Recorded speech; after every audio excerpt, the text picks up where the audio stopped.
네, 김경래 최강시사 듣고 계시고요. 일부에서는요, 지금 남북 관계가 약간 좀 교착 상태인데 좀 미묘한 기사가 나왔습니다. 조선일보가 보도를 한 건데 김영철 통일선전부장 등등등이 뭐 근신을 하거나 숙청됐다, 심지어 숙청됐다는 얘기도 있죠. 김영철 특별대표 같은 경우는요. 그런 보도를 했는데 이게 어디까지 믿어야 될지도 모르겠고 일단은요. 그리고 이게 지금 우리 정치권에도 약간 이게 파장이 좀 미치고 있습니다. 관련된 얘기를 남북 문제 최고 전문가이자 정치구단 민주평화당 박지원 의원님과 함께 얘기 나눠보겠습니다. 안녕하세요. 네, 안녕하세요. 오랜만입니다. 예, 오랜만이시고요. 지금 제가 말씀드렸는데 조선일보 보도 김영철 특별대표가 처형됐다. 그리고 김영철 부위원장은 어디 이렇게 해임돼서 자강도로 보내졌다. 이 얘기 어디까지 믿어야 되는 겁니까, 위원님? 글쎄요, 뭐 북한은 네. 여러 가지 일이 일어날 수 있는 그런 나라죠. 네. 그렇지만 오늘 김영철 부위원장은 군 네. 예술 선전 공연을 관람했다라는 속보가 나오고 있습니다. 아, 그게 나왔나요? 예, 네. 그건 못 봤네요, 제가. 예. 그리고 사실 지금 현재 그 북한의 인적 개편이 있어가지고 네. 김영철 부위원장은 일단 그 통전부장에서는 해임돼 있지만은 지금도 부위원장을 가지고 있습니다. 아하. 김영철에 대해서는 이런저런 얘기가 나오고 있었는데요. 예. 그 조선일보 보도에 대해서 제가 반박하는 것이 아니고 네. 일부 탈북자들 사이에서 예. 그 전에는 중국에서 그런 얘기가 흘러나왔지만은 네. 문제는 한미 양국 정보당국이 확인되지 않은 사실이다. 네. 이렇게 했기 때문에 저는 음흠. 한국과 미국 정부의 발표를 믿는 것이 좋다. 그리고 김여정만 하더라도 예. 제가 알고 있기로는 지금 뭐 그렇게 성공한 것도 아닌데 네. 그러한 모습을 드러내기도 하고 있기 때문에 뭐 약간 필요하다. 그래서 전면에 나서지 않고 있는 거지. 예. 김정은 위원장의 하나밖에 없는 여동생 백두혈통이 아무런 문제가 없다. 저는 그렇게 알고 있습니다. 근데 이제 이번에 김정은 위원장이 23일 만에 공개 활동을 했을 때 김여정 부부장이 지금 부부장이 아니죠. 좀 승진했죠. 좀 김여정이 나온 게 아니라 이번에는 현송월 씨가 나왔단 말이에요. 그래가지고 그 보도에 대해서 더 얘기가 나오고 있는 것 같아요. 이건 어떻게 보세요? 글쎄요. 그러니까 방금 말씀드렸습니다마는 김여정이 지금 현재 나타나지 않고 있는 것은 뭐 과로를 했다 이런 얘기도 있지만은 분위기 나쁜데 조용히 좀 보내는 것이 좋지 않느냐 그러한 얘기를 저는 듣고 있고요. 현송월이 김정은 위원장을 수행했다고 하는 것은 항상 그 인민들에게 공연을 해서 격려하는 그러한 일을 맡기 때문에 지금 현재 북한 내 분위기가 경제는 물론 여러 가지로 좀 침체된 것 사실 아니겠어요? 그래서 김정은 위원장이 자강도 등을 현지 시찰하면서 그 인민들의 1호 공연이 잡히고 있지 않는가 이렇게 봅니다. 근데 이게 보통 그 조선일보나 여러 신문들 특히 이제 신문들에서 이런 관련된 보도를 할 때 이제 북한 대북 소식통 이런 얘기를 많이 쓰잖아요. 네네. 그거를 이제 이 독자들이나 국민들이 어느 정도로 신뢰를 해야 될지 예전에 보면은 뭐 리영길 촌참모장 처형됐다 이런 보도 나왔다가 나중에 다 살아 있었고요, 그죠? 요거는 이제 정부에서 발표했던 건데. 그리고 여러 가지 그런 일이 있었죠. 심지어 뭐 김일성 피살 얘기도 있었다가 그 오보로 나온 적도 있고요. 이거 어디까지 믿어야 될지 참 뭐 그래요. 이거 어떻게 보세요? 과거에도 그랬지만 북한에서는 항상 실각설, 네. 이번 뭐 김영철 같은 그런 실각설이 되면은 네. 북한에서는 가만히 있다가 만약 실각되지 않으면은 이번 김영철처럼 네. 그렇게 언론에 노출을 시키더라고요. 아하. 예, 그런데 이번 그러한 얘기들도 예. 우리나라에 있는 탈북자들 사이에서 네. 그런 미확인된 그런 음. 내용 아닌가. 음. 그런다고 예. 또 사실 북한의 그 변화무쌍한 체제로 보아서 김혁철이나 예. 김성애 이런 사람들이 그대로 무탈하다. 예. 이렇게도 짐작할 수 없거든요. 예. 그렇기 때문에 우리는 그 정부 특히 네. 미국과 한미 간의 그러한 정보는 철저히 공유하고 있기 때문에 네. 정부 발표를 믿는 것이 좋다. 일단은요. 예, 그래서 저도 사실 음흠. 이러한 내용이 사실이 아닌 것 같다. 예. 김영철 부위원장은 그대로 활동하고 있고 네. 김여정 등 여러 문제를 제가 마침 지난 주말에 목포에 있었어요. 예. 그래서 금요일 날 그 지방 기자들에게 네. 그러한 얘기를 했지만은 음흠. 지방 기자들이 아무래도 그 보도하기가 좀 네. 조심스럽다. 음. 저렇게 확정적으로 보도됐는데 네. 사실이 아닌 것 같다. 이런 내용에 대해서 보도를 보려 하더라고요. 예. 그런데 오늘 아침에 보니까 김영철이 건재하다는 것이 또 예.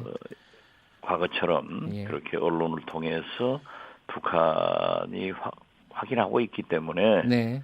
결론적으로 보면은 지난 금요일 날 만약 그 지방에서 한 얘기가 보도됐으면은 더 사실이었다. 저는 그렇게 생각합니다. 그렇군요. 뭐 언뜻 그 생각도 나네요. 현성월도 원래는 음란물 찍어서 총살됐다 이렇게 보도가 됐었죠. 그렇죠. 그러니까 뭐 변화가 예. 무쌍해요. 거기는 그렇지만은 조금 또그 황영서 예. 같은 분들도 또 우리 보도가 옳잖아요. 예. 그래서 조금 더 내부를 살펴볼 필요가 있고 예. 거듭 말씀드리지만 이러한 문제는 한미 네. 정보당국이 철저히 공조해서 네네. 밝히고 있기 때문에 만약 김영철 부위원장이 그렇게 노역에 처해 있고 네. 김혁철 김성애 등이 처형을 당하고 네. 특히 김여정의 신상 문제가 있다고 하면은 이건 아주 굉장히 큰 변화거든요. 네, 그렇기 때문에 그러한 것을 한미 정보 당국이 놓칠 수는 없을 것이다. 예. 특히 김여정 문제에 대해서 네. 그런 생각을 갖습니다. 네. 좀 신중하게 봐야 될 것 같고요. 네. 그런데 이 얘기를 인용을 하면서 자유한국당 정윤기 의원이 이 김정은이 문재인 대통령보다 좀 낫다 이런 측면에서 보면 이런 발언을 했어요.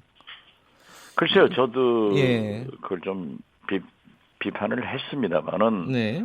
뭐 달을 가리키는데 왜 손가락을 보느냐 하지만은 그 달이 김정은이 아니라 문재인 대통령을 향해서 한 거 아니에요? 예. 그래서 아무리 언론의 자유가 또 있다고 하더라도 국회의원이라고 하더라도 우리 대통령을 네. 북한의 지도자 김정은 위원장과 비교를 해서 그러한 막말을 하는 것은 도저히 있을 수 없다. 그리고 황교안 대표가 사과를 했다고 하면은 네. 언제까지 지금 한국당의 막말 시리즈가 계속될 것이냐. 마치 연속극 나오던 매일 나온단 말이에요. 드라마처럼 나와요.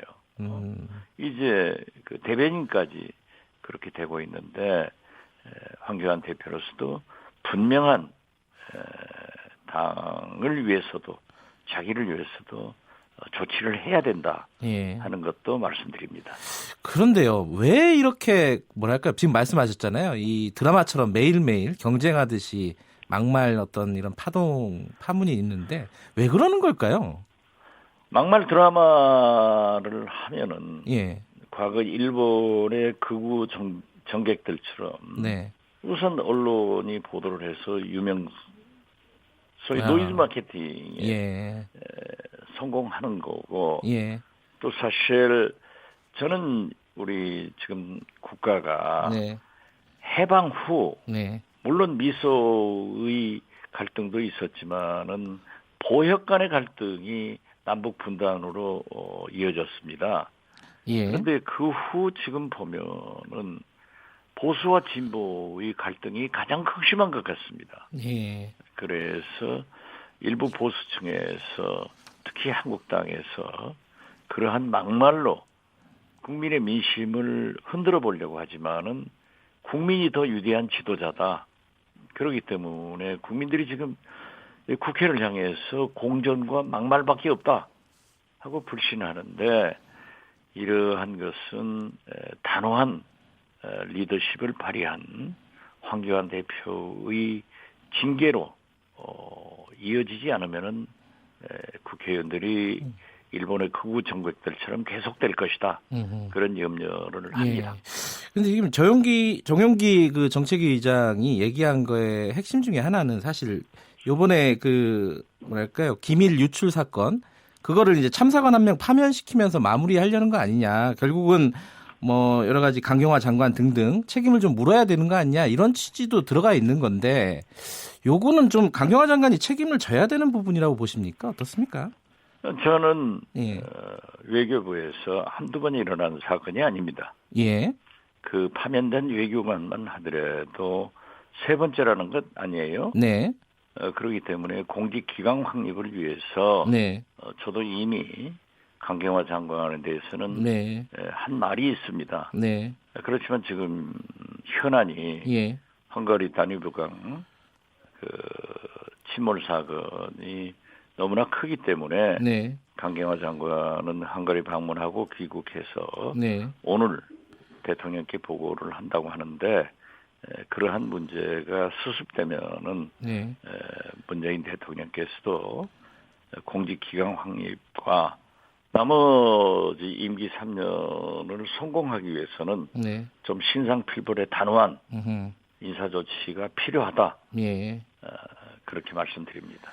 근데 뭐 강경화 장관 뭐 총선 차출론 이런 것도 나오고 있어가지고 이게 막 징계라는 느낌으로 신상필벌하기가 좀 부담스러운 상황 아닐까 여권에서는 그런 생각도 좀 들어요. 예. 제가 그 청와대나 여권에 있을 예. 때도 정부의 장차관이나 예. 고위직을 총선에 차출하는 것은 많이 했습니다. 예. 그렇지만은 지금 현재 누구나 다 총선에 차출한다. 또 그리고 강경화 장관이 어디 총선에 출마한다 예. 하는 얘기는 저로서는 아직 예. 들은 바가 없기 때문에 네. 말씀드리기가 예. 곤란합니다. 알겠습니다. 오늘 그 예정대로 하면은 그 국회 정상화 때문에 그 임시국회 소집 요구서를 제출해야 되는 시점이 됐어요. 그 단독으로 제출할까요? 아니면 자유한국당 끝까지 얘기해서 제출할까요? 요거 마지막으로 좀 여쭤보고 정리할게요. 저는 어떤 경우에도 지금 예. 현재 민생 경제 모든 문제가 지금 어렵지 않습니까? 네. 그렇기 때문에 한국당이나 민주당이 저렇게 싸우는 것은 바람직하지 않습니다. 누가 져주는 정당이 이기는 정당이 된다. 네. 저는 그 생각을 갖는데요. 한국당이 저렇게 몇 달간 국회를 공전시킨다고 하면은 저는 단독 국회라도 소집해야 된다. 그렇게 주창을 했습니다. 네. 그러나 그 내용을 지난 주말까지 보면은 결국 말 한마디 가지고 즉 패스트트랙을 합의 처리한다. 예. 합의 처리 노력한다. 네. 이거 하나 가지고 지금 합의가 못 되고 있는데 저는 오늘 중으로는 국민들의 대국회 압박이 얼마나 심합니까? 강합니까? 네. 그렇기 때문에 잘 처리되리라고 보고 만약 오늘까지도 합의 처리되지 않으면은 동조하는 당끼리 단독 예. 국회를 열어야 된다. 이렇게 말씀드립니다. 알겠습니다. 오늘 말씀 감사합니다. 네, 감사합니다. 민주평화당 박지원 의원이었습니다.